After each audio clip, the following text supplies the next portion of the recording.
ကဲခုမြင်တဲ့အတိုင်းတောင်ငယ်နောက်ကနေစလုံးကြီးရဲ့အမိုက်စာထွက်လာတဲ့ cinematic တက်အဖက်မျိုးကိုပေါင်းထုံးထင်းနေလို့ရှင်လားတကယ်တော့ဒါမျိုးကိုကျွန်တော်တို့အသုံးများနေတဲ့ကကပ် apply နဲ့တင်10 minute တွင်လုံးဝ production နဲ့ကြကြလုပ်လို့ရပါတယ်ဘယ်လိုလုပ်ရမလဲဆိုတော့ကိုအခုပဲဒီလိုကြည့်လိုက်အောင်နော်ပထမဆုံးအနေနဲ့အမေတက်ချင်တဲ့ video file ကိုကတ်ထဲကိုအရင်ဆုံးတွန်းလိုက်ပါပြီးရင်တော့ video ကို duplicate point မှာ overlay ခလုတ်ကိုနေပြီးမှ video ကိုအောက်ကိုချလိုက်ပါပေါ်က video နဲ့အောက်က video ကိုအချိန်ကွက်တိညှိဖို့လည်းမြင်ပါနဲ့နော်ပြီးရင်အောက်က overlay နဲ့ထည့်ထားတဲ့ video ကိုတစ်ချက်နဲ့ပြီးမှ remote page ဆွဲလိုက်တဲ့ကိုတစ်ချက်လိုက်ပါဒီညမှာ custom room ပဲကိုနေရပါမယ်ဒီညမှာကျွန်တော်တို့ချနာချင်တဲ့အပိုင်းကိုစီအောင်ချေလိုမျိုးအနည်းလေးနဲ့လိုက်ချစ်ပေးလိုက်ပါ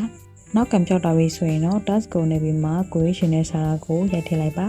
စလုံးဖုန်းကိုနည်းနည်းတော့ပေါ်ပေါ်နဲ့ဖြစ်စရာမျိုးကိုရွေးပြီးမှ shadow လေးပါနည်းနည်းထည့်ပေးလိုက်ရပါမယ်နော်ပြီးရင်အကြီးဆုံးအဆင့်ဖြစ်တဲ့စာအပ်ရဲ့ video အစမှာ keyframe လေးကိုတစ်ချက်ထားရင်မှစလုံးကိုအောက်ဘက်ကိုဆွဲထားလိုက်ပါဗီဒီယိုအဆုံးနောက်မှာတော့နောက်ထပ် keyframe တစ်ခုတက်ချရင်မှစာလုံးကိုအပေါ်ကိုဆွဲတင်ပေးလိုက်ပါနောက်ဆုံးဆင့်နေတဲ့ layer ဆိုရဲ Tuesday ကိုတွားပြီးမှစာရ layer ကို video တစ်ခုကြားရဲ့အလဲကိုပို့ပေးလိုက်အောင်ပါပဲကဲဒါဆိုရင်တော့လုံးဝ cinematic ဆန်တဲ့ intro လေးကိုရရှိတော့ပါပြီ